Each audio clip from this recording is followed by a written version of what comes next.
Today we're going to learn about the law of cosines, and we're going to find that we can find the unknown parts of a triangle if we were given a side, an angle, a side.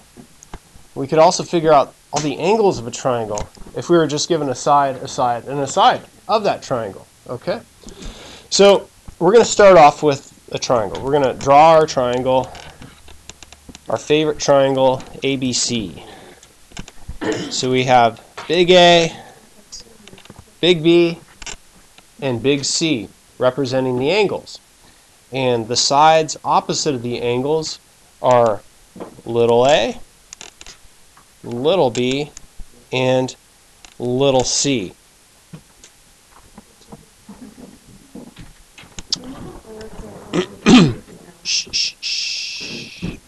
So I'm going to go ahead and just give you the definition for the law of cosine, and we'll briefly talk about how to come up with the definition of it and move on to some examples. Okay?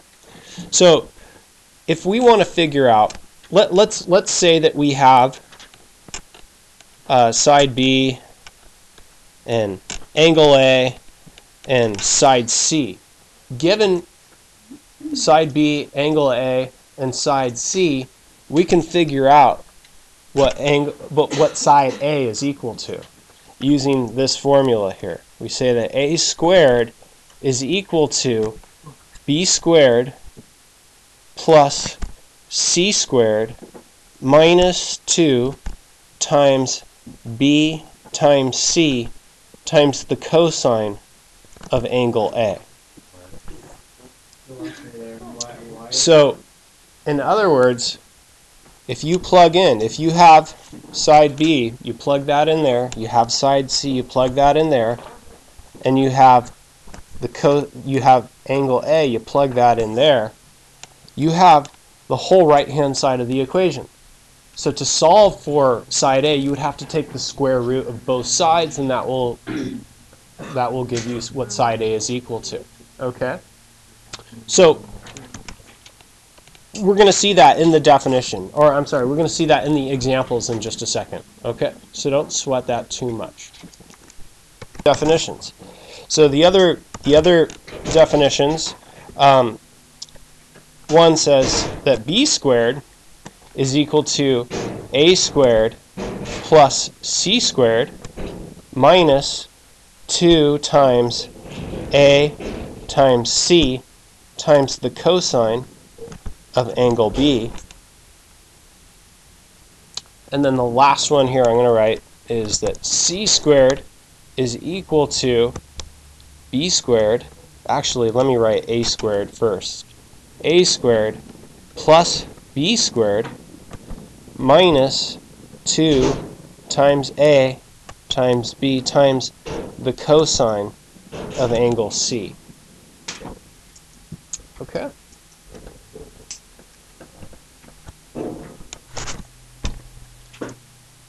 Let's say I had all three sides and I wanted to figure out one of the angles. I could use one of these definitions to figure out what one of the angles is. For instance, let's look at the bottom equation here. Let's say that I had C, A, and B, and I wanted to figure out what angle C is equal to. Well, I could take this equation here and I could solve for the cosine of C.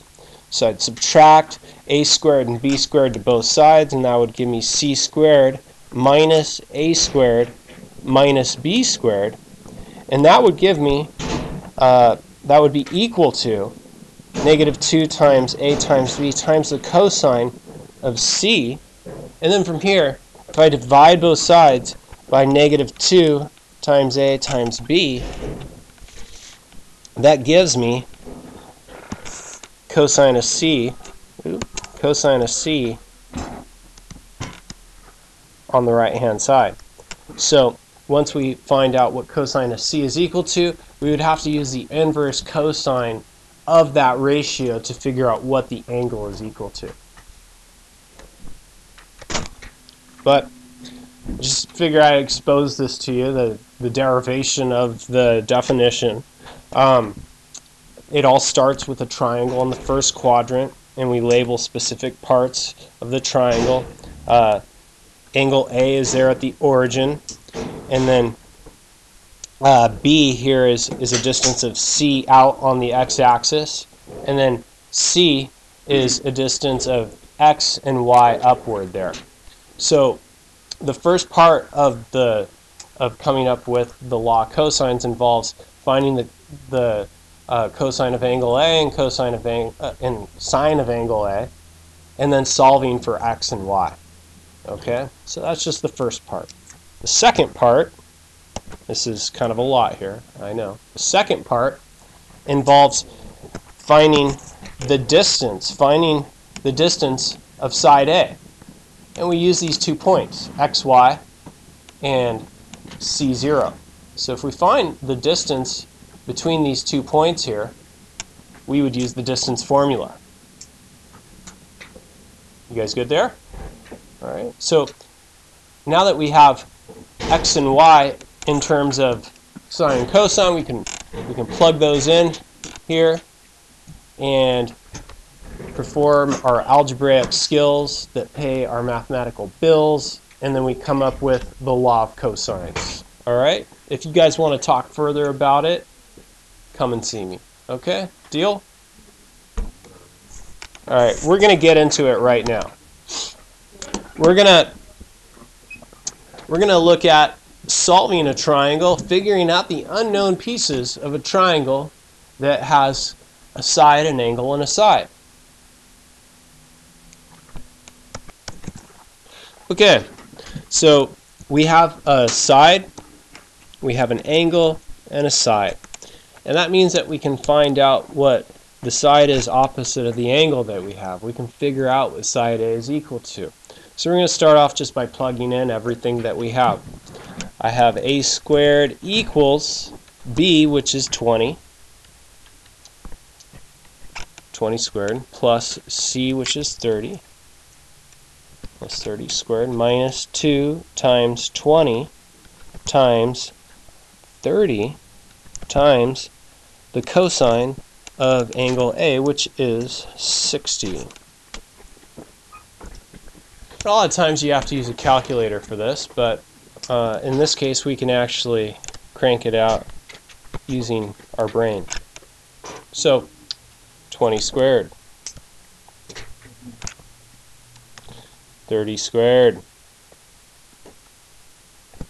and then minus we have we have 2 times 20 times 30 gives us a 1200, and typically this is the part that we'd have to absolutely have the calculator for. The cosine of 60, we could figure that one out right here. We got 6, oh, that looks more like a 30, huh?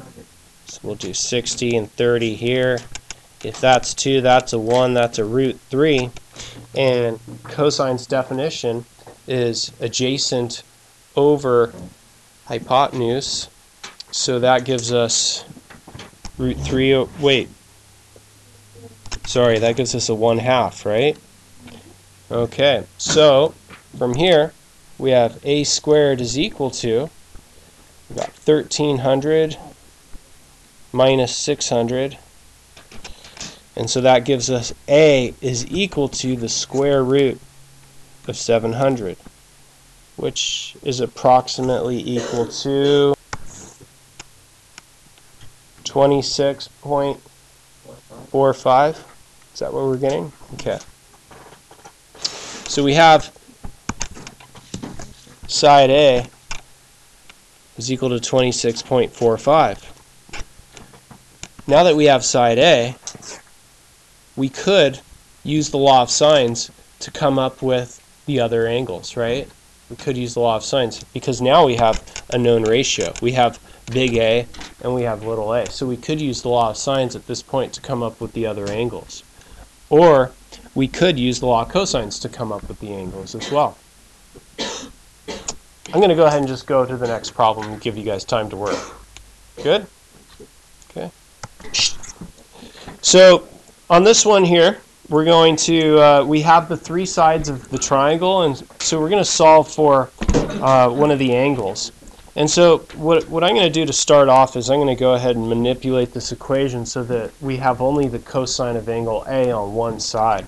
So I'm going to subtract b squared and c squared and then divide by negative 2bc. And that's going to give me a squared minus b squared minus c squared divided by negative 2 times b times c is equal to the cosine of angle A. So I'm going to solve for the cosine, I'm going to solve for angle A to start off. So let's go ahead and start plugging in the things that we have here. I have A, which is 6 squared, minus B, which is 9 squared, and C, which is 4 squared, divided by negative 2 times B times C, and that's equal to the cosine of A. So let's take out the calculator. So we got 6 squared minus, help me out, 6 squared minus 9 squared minus 4 squared. Okay, so what I like doing is I like hitting enter at this point. If I was going to type the entire thing out, I would need to put parentheses around the numerator and around the denominator. So I'm going to hit enter here, and I don't have to worry about the parentheses. And then I hit divided by, and now I'll put parentheses, negative 2 times 9 times 4, and hit enter. And then from here, I need to take the inverse cosine of this ratio to figure out what the angle is. So I do second, and I know I'm in the second by the upward arrow, cosine, and then I'm going to take the previous answer and I'm going to plug it in the parentheses here. So I go second, and then negative gives me the previous answer, close parentheses, enter. So we see that our angle is approximately 32.1. So we have, for angle A, that's a 32.1. So far, so good?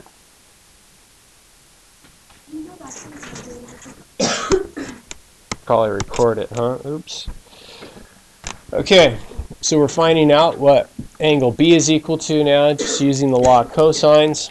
And I got B, that's 9, and then I got A, which is 6, and I got C, which is 4, divided by negative 2 times A, which is 6, and C, which is equal to 4. And that's equal to the cosine of B here. So let's go to our calculator. And we got 9 squared minus 6 squared minus 4 squared, and then divided by negative 2 times 6 times, oops, I'll do a second DEL for insert, and we got times 4, and so from here we would have to second, negative, and insert, and we get 127.2. So I'm going to say 127.2.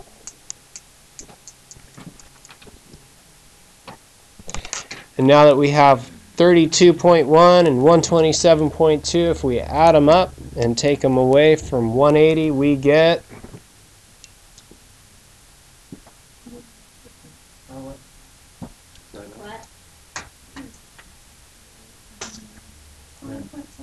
20.7. Thank you. All right.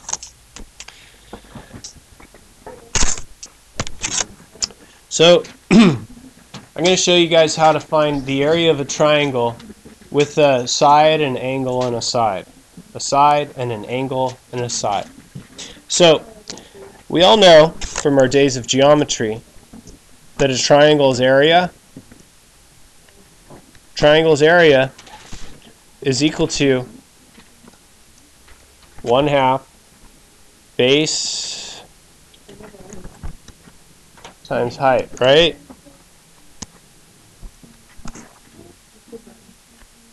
So in this case here, if we look at this triangle, we would have a base that's equal to C, and, well, that height there is represented as H. But we can represent that H in a different way, actually. We could say that, let's use this angle here and take the sine of that angle A. Taking the sine of angle A gives us the opposite over the hypotenuse, which means we have H over B there. Now, if we multiply both sides by B, we end up with H equals B times the sine of angle A. So we have here the area of a triangle is 1/2 the base times B times sine of angle A. So this is telling us here that if we have